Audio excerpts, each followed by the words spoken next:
All right, hello, friends, and welcome back to the Gaming Dad Fujo podcast. This is episode number 25, being recorded on June 12th, 2024. I am Fujosevich, your host, former professional Hearthstone player, currently working as an analytical chemist. This is a place where we talk about all the things that we used to talk about on our stream when we would post our daily YouTube videos and stream multiple times every week. And instead of interrupting all of our interesting conversations with gameplay talk, now I'm going to interrupt myself with new topics. And on today's episode, we will be talking about, at the very least, Poke Rogue. Of course, we're going to be talking about what we've been doing, strategies. We're going to be talking about GOG, formerly Good Old Games, allowing game collections to be passed on to family members, and DFV posting about GME again. All those topics and so many more. Let's get started. He's got no time to play video games. He's the gaming dad, Fujo. Nailed it. All right, and of course we're gonna do 30 seconds of house cleaning here, of house upkeep, ordering the books here. If you're watching on the YouTubes, hit the like button, subscribe, hit the bell button for notifications. If you're listening on wherever you get your podcasts, leave a 5 out of 5 star review if you feel like it, if you think that's what we're doing here. Leave a comment. Of course, always let us know what gaming dad suggestions you have. Poke Rogue right now is dominating all of my gaming dad time. Little breaks, let me do 2 battles, let me put the phone away and get back to being whatever it is that I am. I'll say quote unquote adult.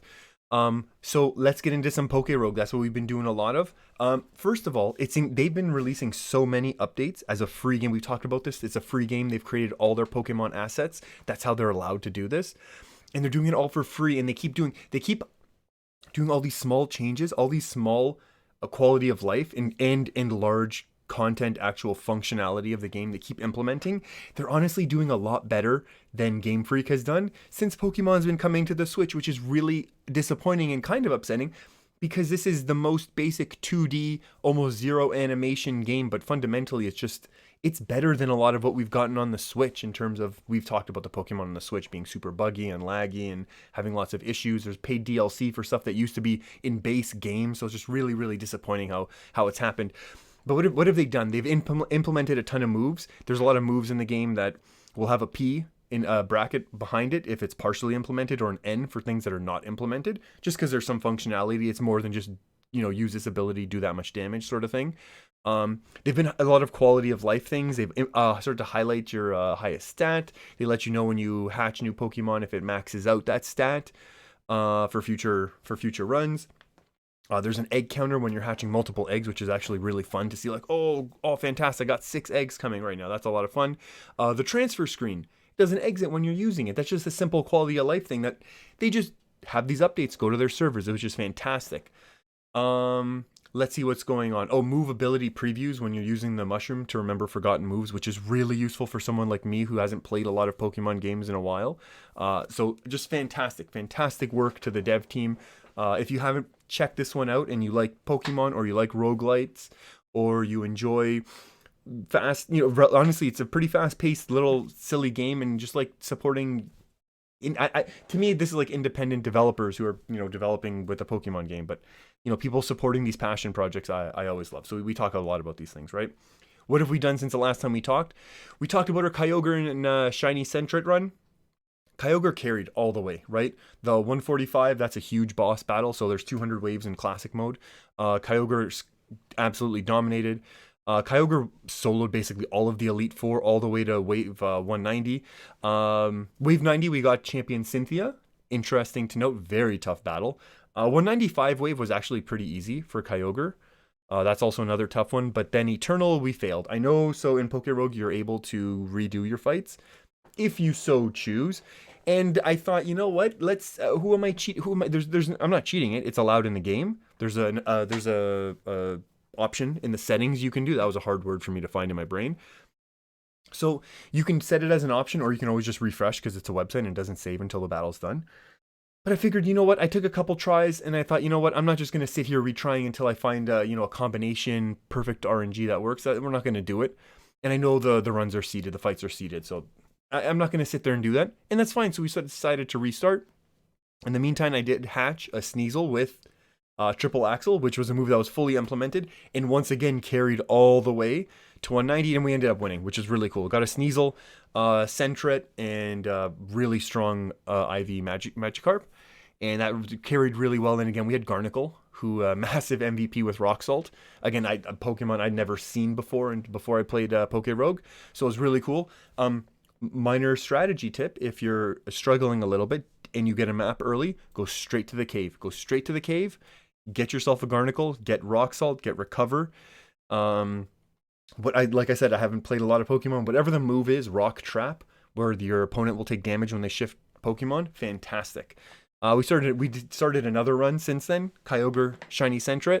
I got a Garnicle, so I'm assuming I'm gonna win. Also have a Mega Beedrill, super cool. Got my first Mega, and a Lilligant, because apparently Venusaur is another way to kind of not guarantee a win, but have a really high probability, strong chance of winning against the final boss. So we're just gonna be stockpiling, looking for more shinies. All of the egg vouchers are going towards the shinies. I think that's the most fun thing to do, and then we'll do some runs with tons of shinies and fantastic luck and see what we can do with getting all the best items. Okay, so that's enough. Slightly self-indulgent, slightly Pokemon Rogue talk. What else has happened? Xbox Showcase 2024. Tons of games showcased. Lots of stuff people are really excited for. A lot of good looking stuff. New Dragon Age, Expedition 33 has been getting a lot of shoutouts. New Perfect Dark, a new Doom, Stalker 2, Age of Mythology is getting a lot of people hype. And they're looking fantastic. We even saw some WoW content, and we talked about this a little while ago, a few episodes ago, I believe. BlizzCon is sadly canceled.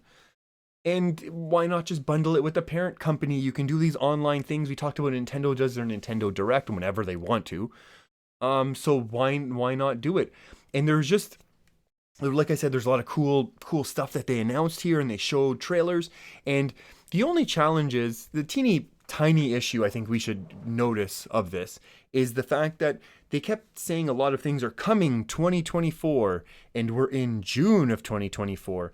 And if you're not able to give a hard set date when you're 6 months or less out, chances are those 2024s are getting pushed to 2025, which is, we know it happens, and that's fine. But it's just, it's a funny thing to have this big 2024 showcase and sell it as titled as that, when a lot of it's going to be next year, which is fine, right? It's fine. We know, look, Monster Hunter, we're not going to talk about the new Monster Hunter trailer came out. We're going to be playing that next year. So again, I'm only 6 months. When the game was announced about 6 months ago, I said, we'll figure out a way to be playing it. I'm no closer to playing that game for early 2025, but we'll get there. We have time. We'll figure that out. And look, I don't complain about delayed games. The classic Shigeru Miyamoto quote, at least this quote is attributed to him, even if it isn't. There's some debate online, but it was something about a delayed game is eventually good, but a rushed game is bad forever. Very, very true, right? And there's a little debate whether he said it or not, or it was taken a little, something like that or whatever. Here's the thing. I want to live in the world where Shigeru Miyamoto did say that, because he's at least in part responsible for kickstarting the gaming industry into what it is.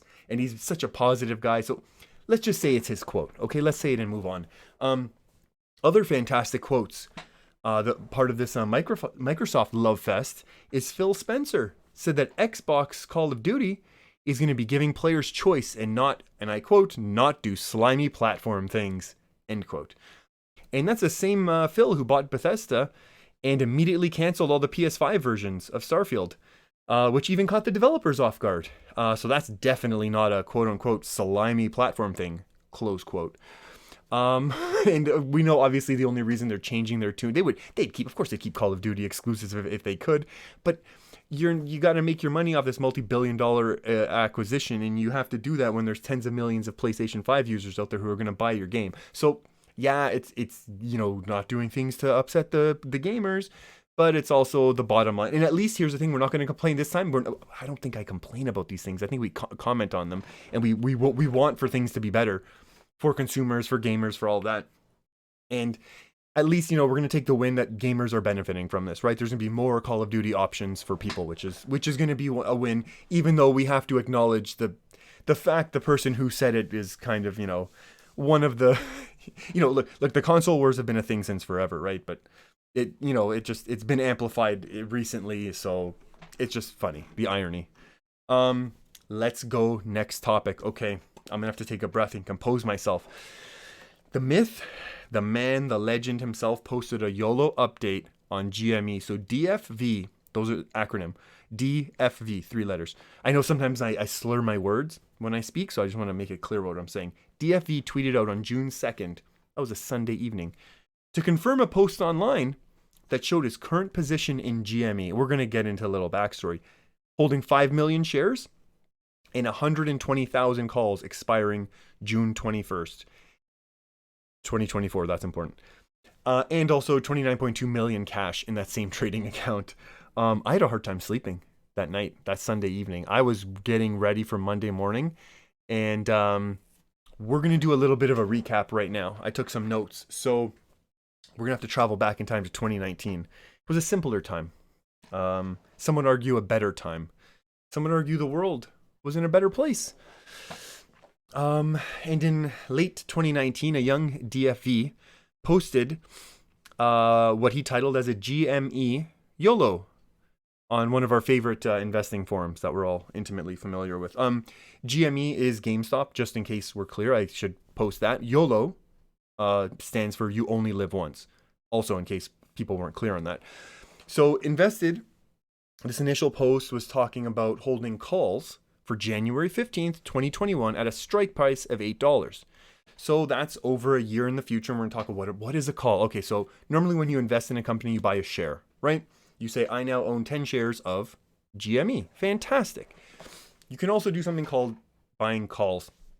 I'm no financial expert. Nothing I say here is financial advice.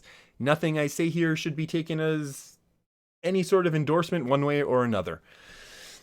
This is my best unprofessional, unexpert recollection and recalling and opinion of these events. So you have a call. You can then say, I would like one call of GME shares with a strike price of $8. And what the strike price means is if the strike price is $8, let's say it gets to $10, you then are owed that $2. And in order to, however, to buy this call, you have to pay money into it. Obviously, it costs money. So there's a break-even point of how much above your strike price the price needs to go for you to make money. That makes sense. What else do we need to? So also every call is worth for 100 shares. So when I said there's 120,000 calls in the initial point, that's a lot of shares. Just that's 12 million. That's a lot. Okay, so let's go back. We're 2019 still. From this initial point, DFE begins to post monthly YOLO updates. Hey, GME went up a little bit, and the call, the value of the call then goes up or down because you can sell it at any point or take the shares or the price difference in the shares. Normally, people will sell the calls oftentimes. It was then in that same year of 2019, Michael Burry, who was famously played by Christian Bale in the movie The Big Short, you probably remember that one, wrote to GME about their position because in May of 2020, what happened? Michael Burry had his broker who deals with his shares took a couple weeks to actually locate his shares. There's an issue, very financial technical failure to deliver thing. And so Michael Burry noticed that something fishy was going on. And DFV also picked up on that because he was heavily invested in GME, thought it was a great company, great value. That's actually, I should mention actually, so the V in DFV stands for value, just so we're clear. It's an acronym, like I said at the beginning, right? It's an acronym. The V stands for value. And the D, I guess if we're going to talk about this, the D stands for deep. And the F is an adjective that describes what type of value is being discussed. So pick your favorite F word adjective and you can figure out what his name is. So there were monthly GME DFV YOLO updates. And the thing that was interesting is it's so funny because you can go back and read through them and people are ridiculing DFE and mocking him. And DFE was super level-headed through it. He's a time traveler, okay? I don't know how to describe it. He was so strong in his convictions, stayed positive, said, I believe in the company. They have cash, they have limited debt. All this this very sound financial discussion was going on about GME, which at the time, again, people are like, oh, even back then, people are saying, oh, brick and mortar's dying, all this online shopping, it's not going to be able to sustain. But it's a strong thing. There's a strong industry, the gaming cycles, all this stuff that happens. Like, why would it not do well? So, and then as time was going on, the DFE actually made his position stronger. He would buy more calls at even higher strike prices around that still initial date of, we're talking middle of January 15th, 2021. Some of the like I said, the mocking's still available. One of the monthly updates, I couldn't locate it, but I could have sworn he was responding with almost entirely Seinfeld memes. People would say something horrible to him, and he would just respond with, Kramer sliding into Jerry's apartment. It was hilarious. Around that 2019, 2020 time, started a YouTube channel called Roaring Kitty.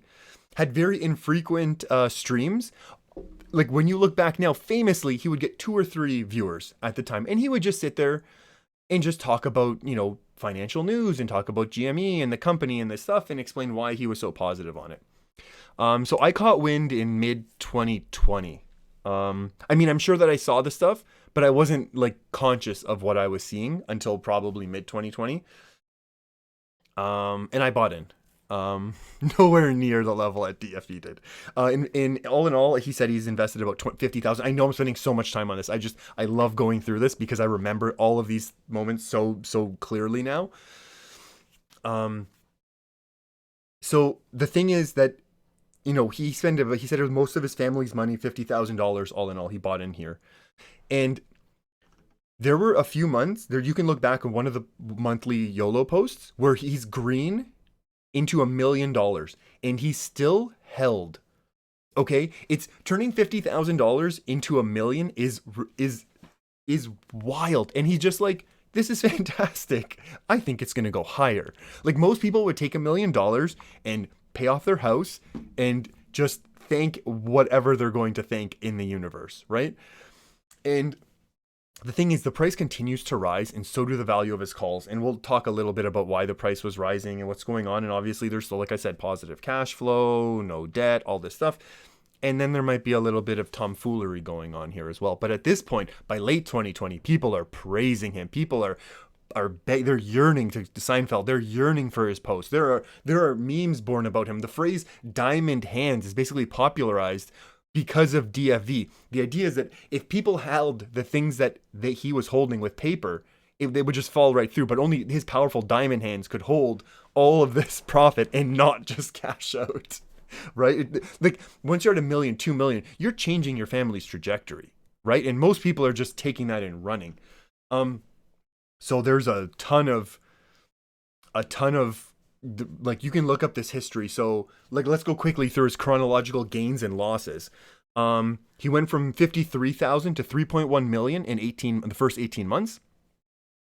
2 weeks, it went 3.1 to 7.3 mil. 6 days, 7.3 to 13.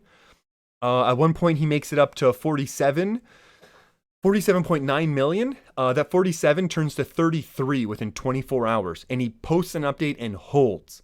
Ridiculous. Then the next 24 hours, it goes 33 to 46 and holds. 2 weeks later, 46 to 17 and holds. Like, this, it's so wild. So wild. So he ended up exactly what he did and lost, and these numbers are, I'm getting wild. Okay, so there was this massive run up. He obviously took a lot of cash. Some of the shares he exercised, meaning, remember, there was that strike price of $5. Some of them he just like bought. He exercised in that he paid the $5 and then owned those 100 shares, which is how he has obviously at least accumulated some of his shares. So that happened. There was a U.S. congressional hearing held in February 18th. So the price also, just so we're clear, obviously for his value to be increasing this much and dropping, the price of the GME stock price was just skyrocketing. What did we hit? There was battle at $180. The Battle of 180 is a big deal in the GME lore. We're not going to get into, again, a very weird technical what's happening there. I don't know. There's people at 350. I think there's people at 400 who bought in at 400, right? he cashed out a lot of money, as obviously he should have. Um, U.S. congressional hearing, like I said, February 18th, to understand what happened. And there's a lot of potentially shady stuff, backdoor deals. There's things called dark pools. Um, Somehow the large corporations tried to blame this on retail investors, even though I think we've seen time and time again, retail investors, as in like normal people like us, have very little power on the actual stock market. We're kind of just there for the ride for what the already rich people are doing. And the final YOLO update comes on April 16th, 2021, after the congressional hearing, after all of his calls have expired, been exercised, or their dates have come. Radio silence, April 16th, 2021. For years, memes begin to get posted on May 12th, 2024. That's a long, long time. That's 1,059 days. And on June 2nd, like I said, to start the story, a new GME YOLO position was posted. Okay, so that's on June 2nd on the Sunday. So on June 3rd, so we haven't talked too much about the stock market and stuff because, again, I'm no expert, but when prices increase or decrease too quickly, there's something called a circuit breaker, which will freeze trading for 5 minutes to let everyone get everything under control, to figure out what's happening, and then trading can resume. There was a lot of excitement for DFV posting on online. So on the 3rd, 1 minute, 17 seconds into trading, there was a circuit breaker. There was a first halt of the day. I don't know. I don't know why I get such a rush following along with these things. I think it's amazing. A lot of the financial news is reporting this as gambling, which is funny because, you know, when it's big companies doing it with their rich friends, it's investing. If there's people who are seeing stuff that's happening, are able to do it themselves as an individual, it's somehow gambling and bad. June 3rd, DFE posted his first GME YOLO update to his current position, and he was up $78 million on the day. And you know what he did? He held. So his did I make the note of when his position is expiring? His shares. He has a bunch of calls. Okay, here we go. I did make a note. So yeah, I did. Of course, that was the first thing I said when I led into this. Expiring June 21st. So that hasn't happened yet. Will it happen? It will have happened by the next time we all talk. So I'm not going to go into too much detail about what's happening now, because I know it's been a lot of financial talk right now, but I'm just so excited. There's so much more I can talk about this. It's so incredible. But yeah, though that date will have come and gone by the next time we talk. And again, he's just posting memes about this stuff as it's going on.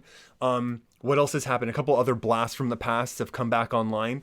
Very legendary financial poster, Butt Farmer 69, nice, posted a big thank you to everyone who's bought in, who's been holding throughout this whole time. We didn't really talk about this too much. But the run up in that initial January 2021 was referred to as a short squeeze. How do we describe it? There's different ways to be investing. You can short, like when you do a call, you're assuming the money's going to go up. You can also have puts doing the opposite. You're assuming the price will come down. There's also a way to short the which doesn't have an expiry date. You're going to assume the price will come down. We've talked a little bit about this, I think, with Sears and Blockbuster, how they were shorted, and that can sometimes cause a drop in the actual price of the share. But however, if the price begins to rise and the people who have these shorts are all of a sudden exposed, and they realize, oh shoot, I can never close this short, they have to buy shares to cover how many shares they've shorted. Oh, so I know I need a graph. I need a chart paper here. It's not good to do with words when I'm no expert here. But they're kind of forced to buy. So if you're all of a sudden forced to buy, it will drive up the price higher just to close some of your first short. So then short number 2, if you've opened a lot, becomes even more expensive, which can just skyrocket the price. It famously happened with one of the car companies. Oh my goodness, how is this not off the top of my head? I was going to say the wrong one, so I'm not even going to say anyone. Look it up. So a lot of people have called these small rises in price sneezes instead of shorts. June 3rd, Citron, which was one of the companies invested in definitely, quote, definitely not invest, potentially invested in some of the shorting, involved in some of the shorting, I should say, allegedly. There we go. I'm legally covered. I said allegedly. They put out a little statement trying to discredit DFV. Later on June 3rd, the founder of Citron announced they've already closed all their shorts back from this year in May and actually opened new ones. Yeah, right. Allegedly. So what are we saying? So yeah, the issue is all the financial news is they're friends with the other rich people. It gets tricky. I'm trying to just like wrap up and get off of this topic because I know there's, like I said, I want to talk more about it in next episode. So I think we're going to kind of leave it at that for now. That's kind of like the backstory of how we got to the big news. We'll talk about some of the dark trading and stuff like that. One other blast from the past, Silicor posted on June 4th that if GME hit $50 by Friday of that week, he would shove a frozen banana. That's a classic throwback to another GME OG, Rick of Spades, who famously did that. I think that's the farthest I've come from. I try to keep the Gaming Dad Fujo podcast pretty clean, but that's fine. You can look it up, the details of these young individuals, if you want to. So June 6th. Oh, this is the other thing. Let's go. We got to talk about this. June 6th, people noticed that the Roaring Kitty YouTube account has an update. So everyone assumed it was a video that hadn't been posted yet. Turned out there was a stream countdown for June 7th at 10 a.m. Eastern, which is actually noon Eastern. It was incredible. It was absolutely incredible, that stream. I think he might. I'm 90% sure he broke Dr. Disrespect's YouTube streaming record, which is fantastic. I saw over 630,000 concurrent viewers when he first came online. The mainstream media was actually watching it and making fun of him as he's playing he has a soundboard, basically making fun of them because he knows they're watching, which is incredible. He came up all dressed up in he had like a fake sling, fake bandages, his head was fake wrapped up. It was really funny, and he was just having a great time with it. He was just he's just funny, positive guy who happens to like this stock. We're going to leave it at that. We'll talk about dark pools and stuff like that next time. We'll get a little more into it. We got to get onto more gaming topics. I love this thing. It's such a silly, funny topic. It is fantastic. And like I said, we'll talk about it more. Okay, let's get into oh, this is actually an interesting topic. So a couple weeks ago, Steam, we all know Steam, back to gaming. Customer support. There was the picture in this about customer support saying they're not going to allow people to pass on their game collections to family members after they die, which we've talked about this before. This is new ground, right? But I didn't really react to this, and I could have talked about this last episode. But to me, I'm like, this is a customer service. Steam is a really cool company. It could have been just one customer service, client person saying, you know what, this is my understanding of the rules right now. So I can't promise you that we can pass it on until there's official statement from Steam, which I'm assuming is coming any day now for the rest. Once I explain the rest of this story, they're going to say, yeah, of course we're going to allow it to pass. And then there's going to be some trickiness of how do we prove relation? How do we prove wills and last testimonies? How do we prove how we do the transfers? All that stuff. That's a technicality that, guess what, we're going into that world. But, and again, until there's the official statement, I'm not worried about one screenshot from a customer service agent, right? Now, GOG, formerly Good Old Games, I think I mentioned that, officially state that you will allow to pass on accounts to family members if they can provide proof of death and relation. So, morbid topic, admittedly. But also the way the original post was worded, there's a couple jokes online like, wait a second, how am I supposed to prove that I died? Am I supposed to bring my death certificate in to them, to their office, and then show them yes, I did die?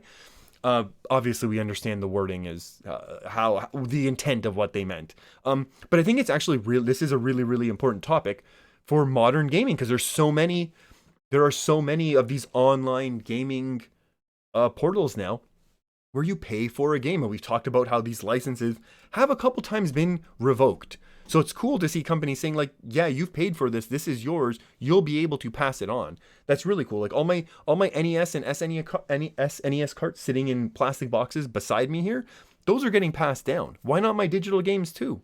I want my family to always have my legendary Hearthstone card back long after I'm gone. I mean, hopefully they remember me for more than that, and for, all the great memories we share and things like that. But at least, why not be able to pass those things on as well? So it's cool that this is happening moving forward. Now, GOG did admit also in their statement there's actually little legal guidance and precedence in this topic of digital gaming preservation. So obviously we know the world is a little litigious from time to time, and sometimes we got to get things right. There's due process, right? There's for a reason, usually for a good reason. But I think it's obviously very interesting, even if a little morbid. We're going to follow along with this, absolutely. And we'll comment again if and when Steam will make a comment. I think they're going to have to at this point, right?